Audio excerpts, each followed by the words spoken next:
97 хорих лагер, дамжсан хоригдол, Олимпийн аварга болсон түүх. Нацистийн 17 хорих лагер дамжиж, гар дээрээ дугаар шатаалгасан хоригдол байсан хүн хожим Олимпийн 7 удаагийн аварга болно гэж хинж төсөөлөхгүй. Гэвч Виктор Чукарины амьдрал яг ийм итгэмээргүй түүх байлаа. 1921 онд Украинд төрсөн тэр багасаа спортод дуртай, хөдөлгөөнтэй хүүхэд байжээ. Нэгэн өдөр гимнастикийн үзүүлбэр үзсэн нь түүний амьдралыг өөрчилж, хашаандаа хүртэл төрнийх босгон бэлтгэл хийдэг болсон байна. Авьяас нь хурдан тодорч, 19 настайдаа Украины аварга болж чаджээ. Гэвч дайн түүний бүх мөрөөдлийг нураав. 1941 онд фронтод сайн дураар явсан Чукарин удалгүй шархтан Германд олздогдов. Түүнээс хойш түүний нэр биш, зөвхөн гар дээр нь шатаасан 10,491 гих дугаар үлдсэн байлаа.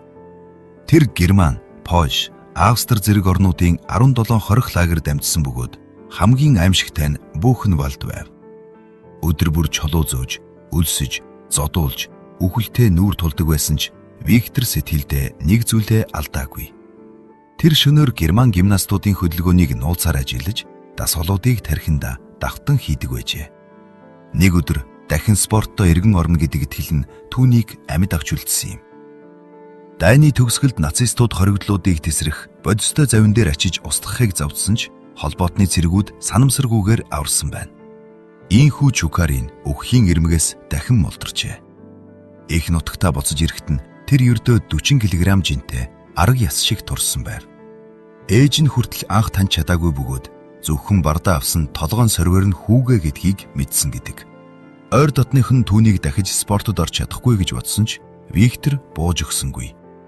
Төрнийх дээр дөрөвч татаж чадахгүй бортлоо сулдсан байсан ч өдөр бүр өөрийгөө баг-багаар босгож эхэлжээ. Зарим өдөр гарн чичирч, маргааш нь бүр нэг ч удаа татаж чаддаггүй байсан ч тэр дахин оролцсоор байжээ. Түүний хамгийн том ялалт медаль биш, харин эргэж босох чадвар байлаа.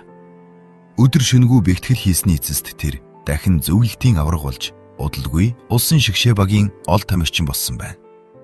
1952 оны Хельсинкийн Олимпиад 31 настай Чукарин 4 алтан медаль хүртэж дэлхийг гайхшруулжээ. Харин 1956 оны Мельбурний Олимпиад дахин үнэмлэхгүй аварга болоход Японы алдарт гимнаст Такаси Оно хүртэл энэ хүнийг ялах боломжгүй юм байна хэмээн хэлсэн байдаг. Виктор Чукарин нийт 7 олимпийн алт, 11 олимпийн медаль хүртэж спортын домог болсон юм. Гэхдээ түүний жинхэнэ хүч медальдаа биш байлаа. Хүн бүх зүйлээ алдсан мэт санагдсан үед ч дотроо найдвараа хадгалж чадвал амьдралаа дахин бүтээж болдгийг тэр өөрийн амьдралаар харуулсан юм.